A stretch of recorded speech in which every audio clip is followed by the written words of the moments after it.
There's a large proportion of ICU beds in Regina right now that are taken up by COVID positive individuals, and Regina has systematically opened more and more critical care beds up to accommodate like the surge of COVID positive patients that have come in the door. So, there is capacity in the sense that the system has some planning in place to accommodate the need for additional critical care beds right now. So a simplistic perspective on this is okay, well, when we run out of beds or we run out of the ability to staff the beds, then we're going to have to make like, life and death triaging decisions. The system has built capacity in, so that we have enough beds, we have enough ventilators, we have enough monitors, for example, to support patients in other parts of the hospital and so forth. The staffing situation is probably the more concerning and challenging piece, because just because you have a place to put people and you can kind of hook them up to the machine doesn't mean that you have qualified people who are capable of actually looking after them. And some of the reality of what's kind of going on the front lines right now with the ICU, again, one of the biggest challenges now with all of the persons who are COVID positive is the fact that they just take a long, long time to get better. And they're super sick when they come in. They take a long, long time to get better. And so normally what happens with non-COVID patients is the majority of non-COVID patients are really, really sick when they come in. And then, you work really hard with them. Some don't do so well, but most kind of get better and they turn around, they get better, and then they can kind of be moved out, to sort of like a regular hospital bed, and you can make room for more people. But now we're in a situation where there's a large number of these people who are coming in and they just stay on the ventilator for 2, 3, 4 weeks, and they just make, they just inch along in terms of their improvement.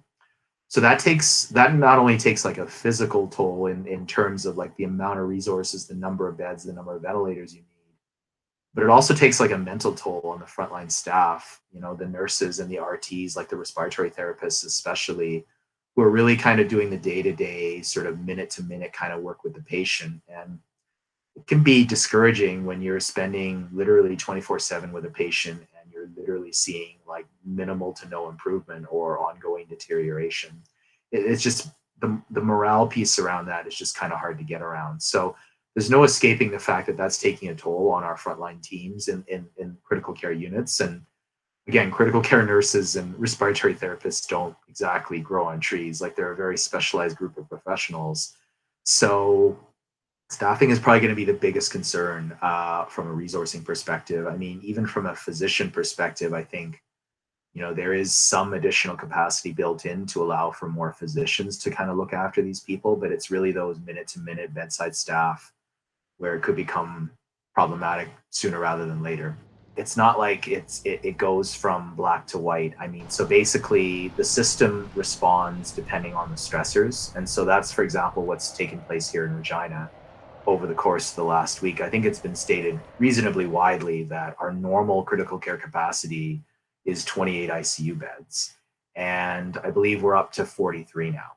So, so the system responds by opening and creating more capacity based on sort of the demand of the system, and same with the staffing piece, same with all the rest of it. I don't know exactly what the number is, where it's going to potentially be more problematic in terms of staffing and so forth. But I know internally that, everyone that has the ability to provide critical care support, especially from a nursing perspective, and from a respiratory tech perspective, has kind of been called back. In the first couple waves, did not see anywhere near this degree of severe illness in young, otherwise healthy people. So that is the dramatic difference. I mean, we saw this degree of severe illness, but we saw it in people who were older, not mostly, I should say, mostly people who were older with a lot of other medical issues and comorbidities and so forth. So I think the dynamic that we're seeing now, which is dramatically different, is not only age, but the fact that, people are coming in with no medical history and they're just crazy sick. It could be you, it could be me, and they're requiring the same degree of support, that older individuals with lots and lots of comorbidities did in the first sort of couple waves of the pandemic. So there was no question there were some people that were severely ill, like, with COVID, obviously, in the ICUs, who had to be on bypass and all the rest of these things. but never the degree to which we're seeing now with so many young, otherwise healthy people. You don't expect young, otherwise Just healthy wait people until it to be happens, this or sick